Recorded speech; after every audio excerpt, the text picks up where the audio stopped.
আমরা ঐক্যবদ্ধ হয়েছি ইনশাআল্লাহ। এইভাবে যদি উম্মার উলামায়ে কেরাম এক মঞ্চে দাঁড়িয়ে যান, বাংলাদেশ থেকে ইসলামকে মাইনাস করবে এমন কোন শক্তি বাংলাদেশে নাই। আমাদের শাইখে চরমুনা এখানে আছেন, তিনি আমাদের ঘরোয়া মজলিসে সবসময় একটা কথা বলেন যে ঐক্য মানে এই নয় যে আপনারা কমিটি করে দল, নতুন দল করতে হবে। ঐক্য মানে এইটা নয় যে নতুন একজন সভাপতি হবে, একজন সেক্রেটারি হবে, তার অধীনে সবাই কাজ করবেন। বাংলাদেশে দেখা গিয়েছে ঐক্য থেকে অনৈক্যের সৃষ্টি হয়। ঐক্য মানে হলো কি, আমরা যার যার মাসলাক ঠিক রেখে দ্বীনের মহান মিশন সামনে রেখে আমরা যদি কাজ করতে পারি, সময় এমন আসবে যে সময় আমরা আমাদের মাসলাক ঠিক জায়গায় রেখে উম্মার মহান স্বার্থে আমরা সবাই এক হয়ে যাব। আমরা দেখতে পাচ্ছেন এনজিও বিরোধী আন্দোলনে আমরা ঐক্যবদ্ধ হয়েছি, আমরা ফিলিস্তিনি ইস্যুতে আমরা ঐক্যবদ্ধ হয়েছি, তারপরে আপনারা দেখেছেন শিক্ষা সিলেবাস নিয়ে আমরা ঐক্যবদ্ধ হয়েছি ইনশাআল্লাহ। এইভাবে যদি উম্মার উলামায়ে কেরাম এক মঞ্চে দাঁড়িয়ে যান, বাংলাদেশ থেকে ইসলামকে মাইনাস করবে এমন কোন শক্তি বাংলাদেশে নাই। আমি আজকে তিনটা কথা বলবো, তিনটা কথা বলে আমার বক্তব্য শেষ করব। কথা নাম্বার 1, খুব মনোযোগ দিয়ে কথা ভালো করে মনে রাখবেন। মসজিদে আকসা বলেন, ফিলিস্তিন বলেন, গাজা বলেন, আসকালান বলেন, বাবে লুদ বলেন, তেল আবিব বলেন, গোটা ইসরায়েলের যে এলাকা আছে, মানচিত্র আছে, ওই মানচিত্রের মালিক ইহুদিরা না, ওই মানচিত্রের জায়গার বৈধ মালিক আমরা, ওই মানচিত্রের কাগজ আমাদের, ওই মানচিত্রের দলিল আমাদের। ইসরায়েল আমাদের বাড়ি ডাকাতি করেছে, ইসরায়েল আমাদের ঘর ডাকাতি করেছে। আপনার জমি যদি কেউ অবৈধ দখল করে, তাকে যেমন পিটিয়ে বিদায় করে দিতে হয়, ইসরায়েলের সময় এসেছে পৃথিবী থেকে কুত্তার মতো পিটিয়ে বিদায় করে দেওয়া হবে ইনশাআল্লাহ।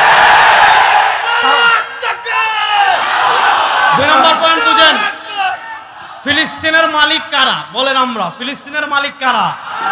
জুড়ে বলেন না। ফিলিস্তিনের মালিক কারা? বাইতুল মাকদিসের মালিক কারা? আসকালানের মালিক কারা? বাবে লুদ্দের মালিক কারা?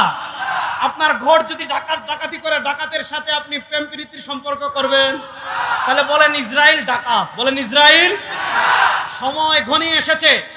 আমরা ঢাকায় হুরমতে আকসা কনফারেন্সে ঘোষণা করেছিলাম, আজকের গাজীপুরের হুরমতে আকসা কনফারেন্সে আবার ঘোষণা করছি, সময় আসছে ফিলিস্তিনে আমাদের মুক্তিকামী মাজলুম যত ফুটা মুসলমানের রক্ত ঝরেছে, ইহুদিদের কলিজায় আঘাত করে প্রত্যেক ফুটা রক্তের বদলা নেওয়া হবে ইনশাআল্লাহ।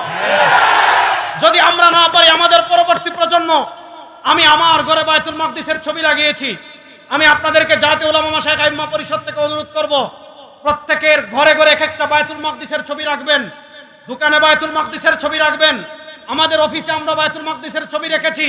আমাদের পরবর্তী প্রজন্মের কাছে আমরা এই মেসেজ পৌঁছাই দিব যে বাইতুল মাকদিসের বৈধ মালিক আমরা, ইহুদিরা ডাকাতি করেছে।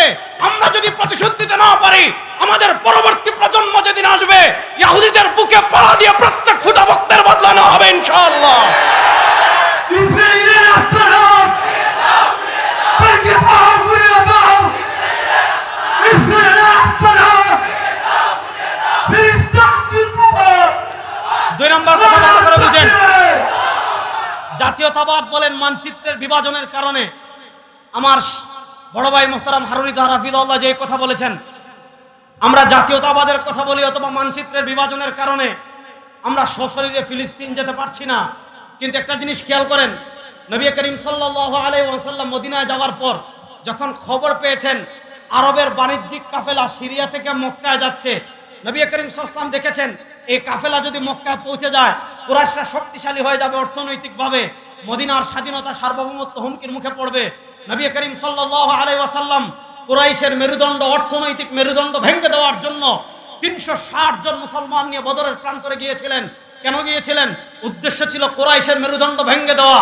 আজকে আমরা ফিলিস্তিন যেতে পারছি না, মসজিদে আকসা যেতে পারছি না, হতাশ হওয়ার কিছু নাই। সময় আসবে আমরা এখন যেমন মক্কা মদিনায় যাচ্ছি, বাইতুল মাকদিসে আমরা যাব ইনশাআল্লাহ।